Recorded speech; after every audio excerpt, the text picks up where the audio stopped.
Hello students, welcome to the Epg Pathshala. I am Asha Banu, faculty with the Center for Health and Mental Health, School of Social Work, Tata Institute of Social Sciences. Right now we are going to look at a module called Social Perspectives in Mental Health. Just two objectives. One, to understand and appreciate diverse theoretical perspectives contributing to mental health by sociologists. The second objective is to reflect and understand how social, cultural and political factors influence mental health. Now, why social perspectives? Oftentimes we work with a psychiatric understanding and we have a biomedical approach, and we also keep talking about biopsychosocial approach. And now why particularly we have to learn about social perspectives?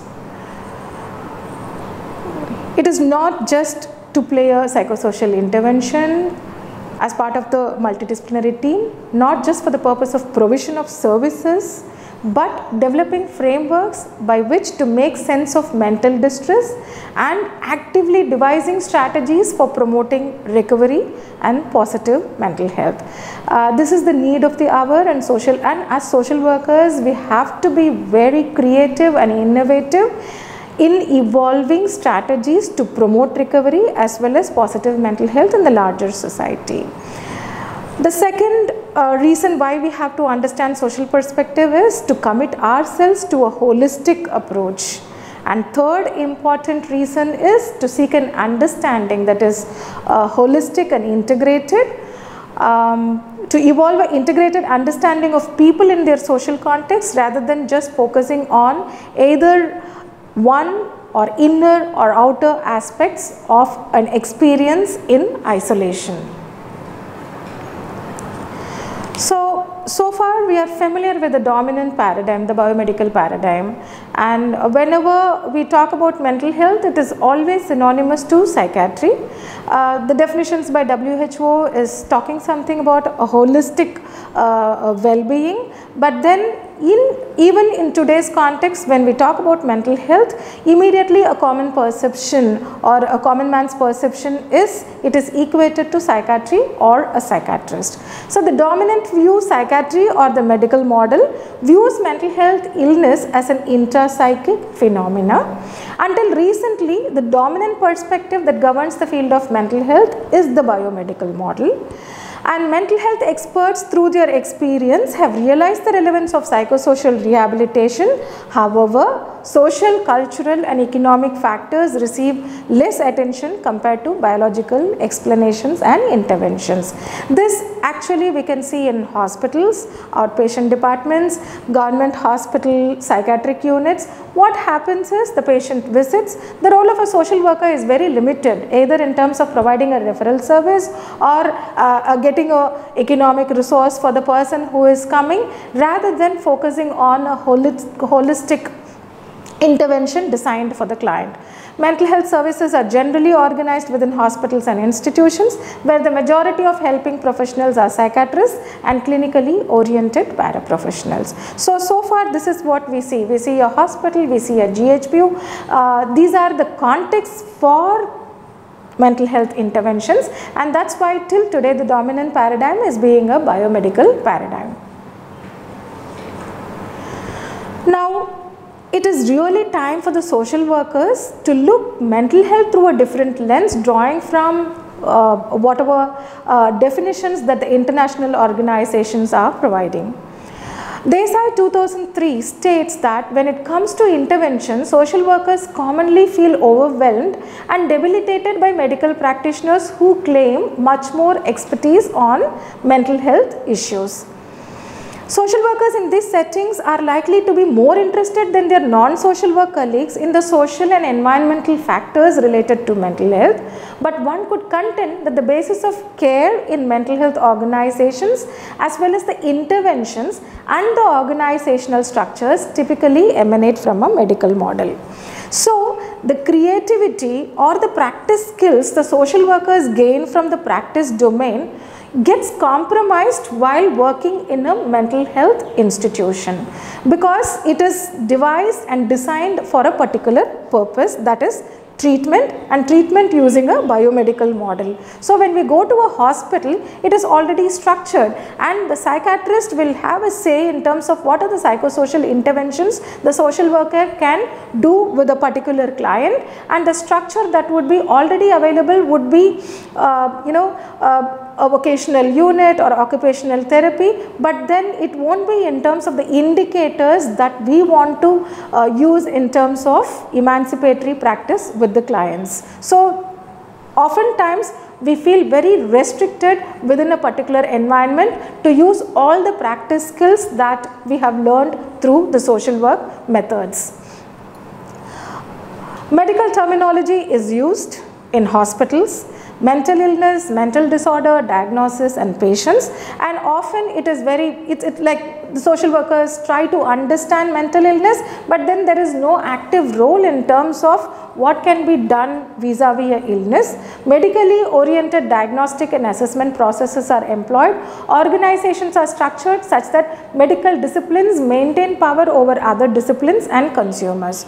So when we are designing an intervention, that also would be under the guidance of a medical practitioner or a psychiatrist.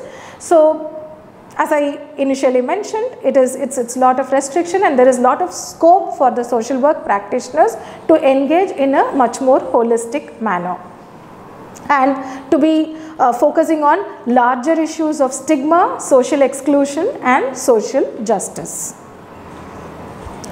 The domination of biomedical approaches to mental health has so far offered very little space for the articulation of diverse perspectives, and diverse community-based models that works with an understanding of the social underpinnings have proved to be effective, and thus it is time for the social work practitioners to get a grip on the sociological underpinnings to mental health. In the Indian context, we have some of the leading organizations which really is rooted on the social underpinnings, which works on the principles of equity and justice, and they are proved to be much more effective.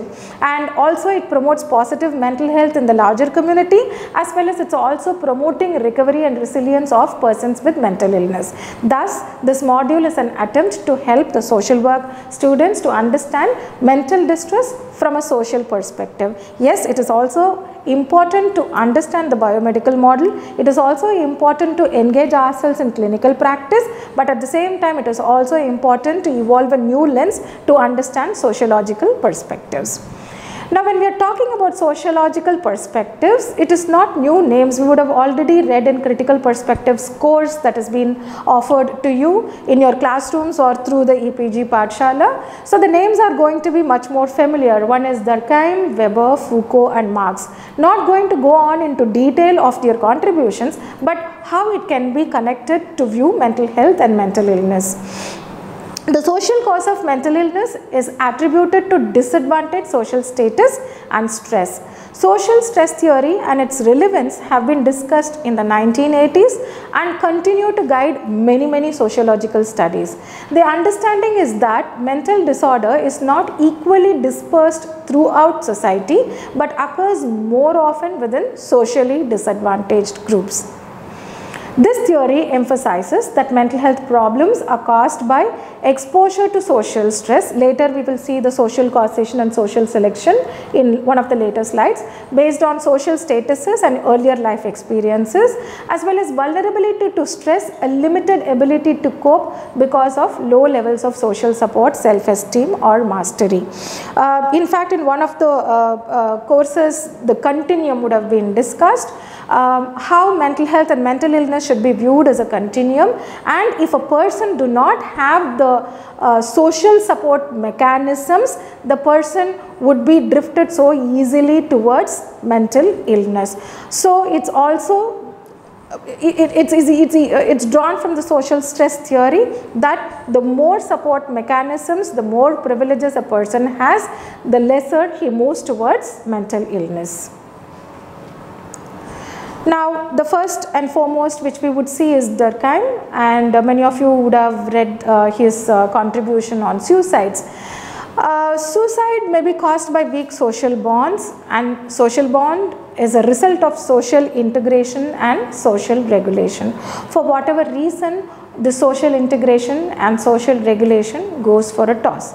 Now, Durkheim has given has seen suicides into 4 categories. One is egoistic suicide, where individual is weakly integrated into a society, so ending their life will have little impact on the rest of the society. The second he classifies as the altruistic suicide. Individual is extremely attached to the society, and because of this has no life of their own. The anomy suicide, there is a weak social regulation between society's norms and the individual, and is most often brought on by dramatic economic or social changes. The fourth comes the fatalistic suicide. Social regulation is completely instilled in the individual. There is no hope of change against the oppressive discipline of the society. Feels that the only way to escape this state is suicide. So in the next slide, we will see farmer suicide through the Durkheim's lens. 2 broad types of causes of farmer suicides. The first one is the disappointment and despair that resulted from the disproportion between achievements and aspirations conditioned by rapid economic growth and the spread of neoliberalism. The second is the isolation that emanated from weak ties with the family, neighborhood and community following individualization of agriculture and decline of the traditional social order. Initially there was a traditional social order and a social regulation that has gone for a toss. So while the former results from loss of social regulation, that is anomy, the latter indicates loss of integration, that is egoism. The second sociologist in the contribution most of us are familiar with is Marx, and there are lots of readings on Marx and mental illness or viewing mental health through a Marxian lens. So we will just see a glimpse of how we can connect conflict theory to mental health. In his Communist Manifesto, Marx argued that the history of humanity is the history of class struggle. And this struggle is between the oppressors and the oppressed. For social workers, this is a familiar terrain, and constantly we keep talking about the power struggles in the larger society. The oppressors are the class of the bourgeois, and the oppressed, the proletariats, are members of the working class. The bourgeois owns the means of production and consequently is economically, politically and socially advantaged compared to the proletariat. The differential level of status between the bourgeois and the proletariat has been used by sociologists to explain the high prevalence of rate of mental illness among individuals with low socio-economic status compared to those with higher socio-economic status. Gender difference in mental health is another area in which the conflict theory is applied. The conflict theory informs why women experience higher levels of mental health problems compared to their male counterparts. How violence is being normalized because the male has the position of power to violate the rights of a woman, and so there are, when the dissent when there is a dissent from the women's side, that is not considered as being normal.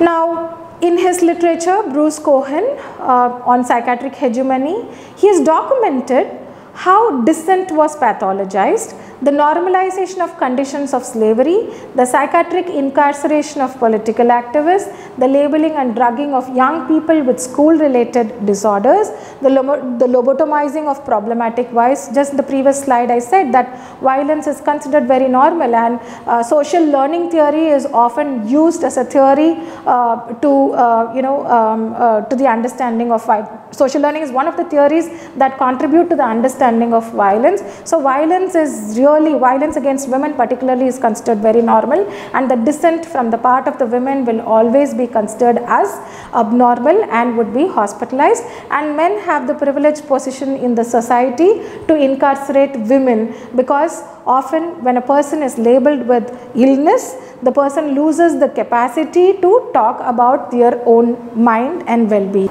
Now, as a social construct, according to Sass, schizophrenia is a social construct. a label for the sort of thinking and behavior that society finds undesirable. Sarce's point is very similar to Foucault, one of the forerunners of the anti-psychiatry movement. According to Foucault, madness is a social construct dating back to the Enlightenment, and its treatment is nothing more than a disguised form of punishment for deviating from social norms. We have enough documents to read on that. You also can read narratives from people who have been incarcerated. It's all important for us to understand and position ourselves where we want to position. This particular module definitely gives you the opportunity to understand the wide range of perspectives and locate yourself where you want to locate as a mental health social worker. Labeling behaviors as being indicative of mental illness was a political decision rather than a scientific determination, and that treating an individual through institutionalization and medication was a method of deviance control. This is also emerging because lots of people who are part of the anti-psychiatry movement or the users movement raise concerns about the objectivity in the diagnosis of mental illness, and so far we have not been able to prove the objectivity. There are narratives which says that the same person demonstrating the same set of symptoms have been diagnosed with different labels in different psychiatric facilities. So that's the reason it says it's a political decision rather than a scientific determination, because in time periods when conformity was encouraged, minor deviations from the norm were punished through the application of labels such as mental illness. The client becomes a schizophrenic and not a person who suffers from this disorder. So we take the human from the person. And as social workers, we also see how a mother would be separated from the child on account of mental illness. The mother do not have a choice. She does not have a say in keeping the child with her because of that particular label, because she becomes schizophrenic. Now, learning from these sociologists, these are also two hypotheses that has been worked by contradicting hypothesis, but has been attempted by various sociologists, but both says that lower economic strata there is a higher concentration of mental illness, but both these hypotheses contradict each other. One is social causation, one is social selection. It is important to understand both these hypotheses. Because most consistent finding across studies is that lower socioeconomic groups have greater amount of mental illness. What does the social selection hypothesis say? It says lower class position is a consequence of mental illness. They say that because there is a genetic predisposition, the person is ill, and because of the illness, the family is drifting towards the lower socio-economic strata, and that's how we see a higher concentration of people in the lower socio-economic strata with mental illness.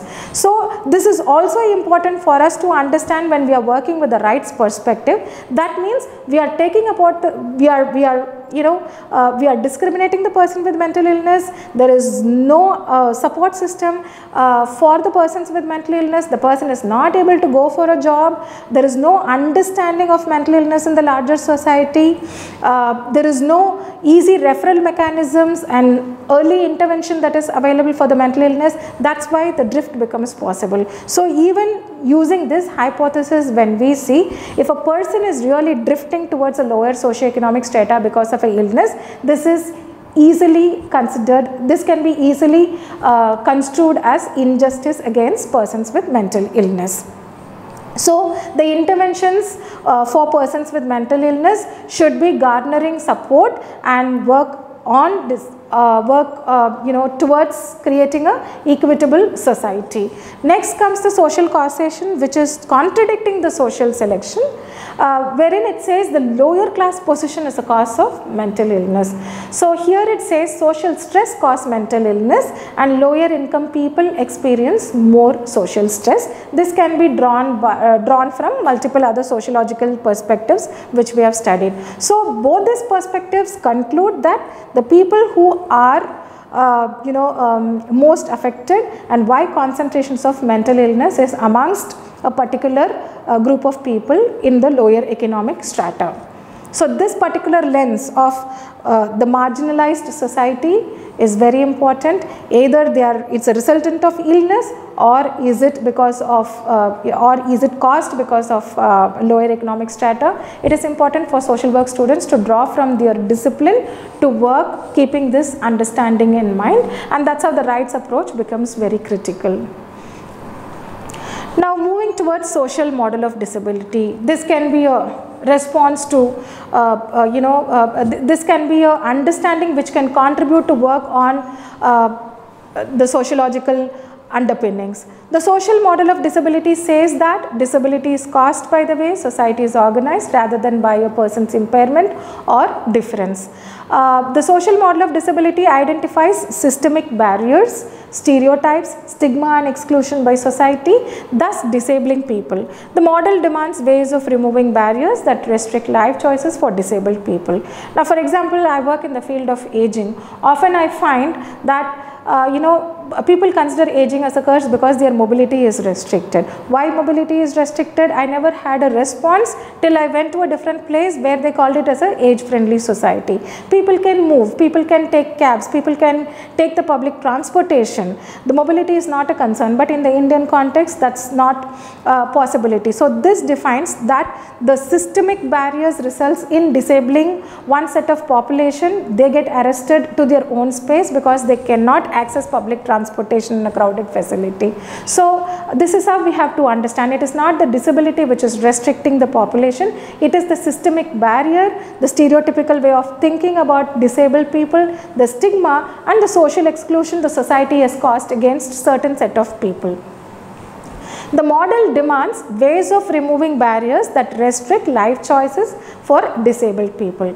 Thus, the social model of disability focuses on changes required in society. First and foremost, we have to work in terms of change of attitudes. There are lots of misconception notions even about disability. Often disability and mental illness is considered as a curse. So change of attitudes in the larger society is very important, and particularly with mental illness the notion has to change because there is range like starting from distress to severe mental illness, and the disability is not the same, the level of disability is not the same, and it's really important to change the attitudes of people on and create an understanding of what mental illness is, and lots of campaigns have to come on this.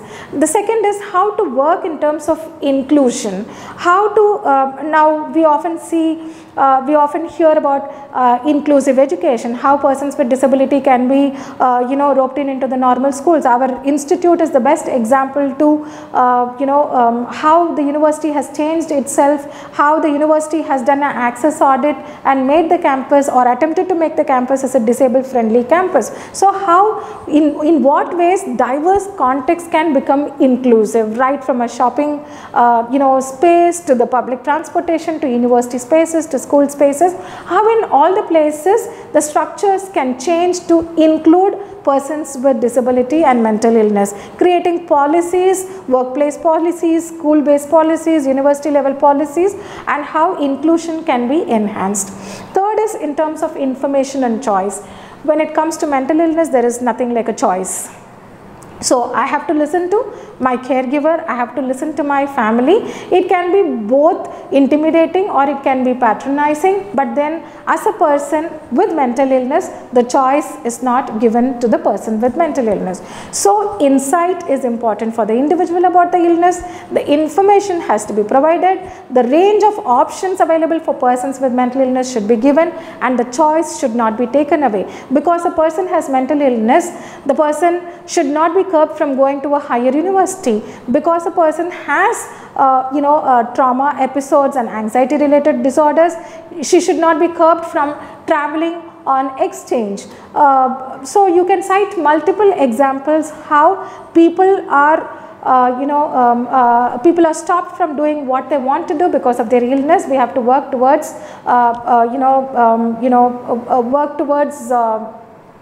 creating a just society for everyone.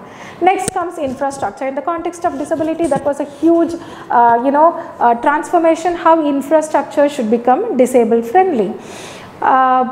Then comes support. So how creative, how constructive, what are the kind of support mechanisms we have to put in place is very critical. So now starting from the first slide, we tried understanding there is multiple other perspectives that contributes to the mental health discipline, and it's important to appreciate and understand all these theoretical underpinnings. Here it was just a glimpse, but as social work practitioners, we learn the same theories, and how we draw from those theories to understand mental health becomes very critical.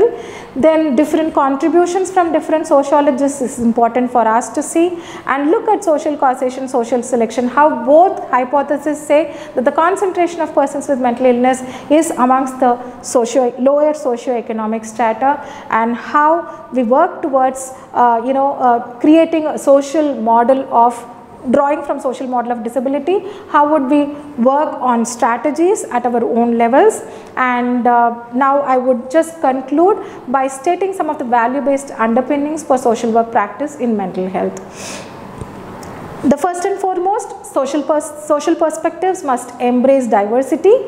There is a need for a plurality of overlapping perspectives that reflect the complexity and diversity of experience based on a range of factors such as gender, culture, economic status, age, personal biography, and family and social relationships. So it's important to embrace this diversity, not look at an illness like an illness. But again, that illness is an experience, and the experience is rooted in the identities. Social perspectives approach requires an end to them and us thinking that imposes splits between normal people and those suffering distress. This is important. Like if according to WHO, if it is 1 in 4 will suffer mental illness at any given point in time, there can never be a them and us. There can always be a I in the them. So it's important to understand it should not be like I am a so-called normal person and the person is abnormal. It should not be the them and the us. So it's important that mental distress should be seen as situated within a continuum of everyday lived experience and not constructed as some alien entity which separates out some people as fundamentally different and starts to define their identities in terms of their pathology.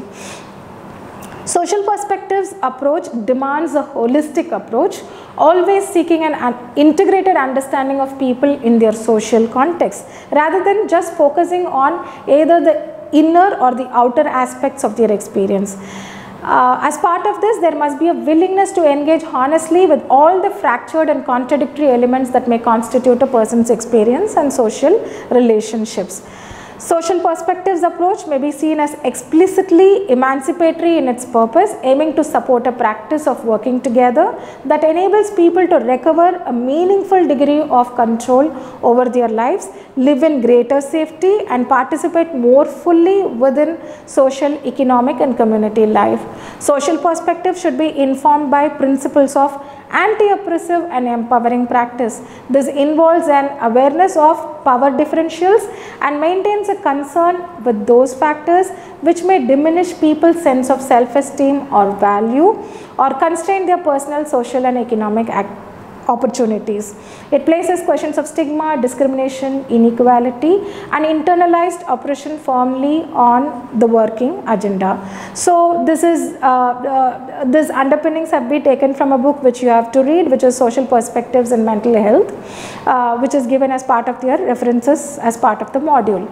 Now, what is important here is look at the Indian context. Look at the scarcity of resources, look at the lack of innovations, except fewer organizations that can be hand counted in the Indian context. So there is lot of scope for the social workers to really innovate models in the field of mental health. Do not depend on one paradigm but draw from multiple paradigms, and let's see how we can mainstream mental health work. Even when we are working as part of the livelihood projects, even when we are working in a larger community project on development agenda, let's take mental health as one agenda as part of the development agenda. It's very critical. There is so much of a scope for you to work in the mental health sector.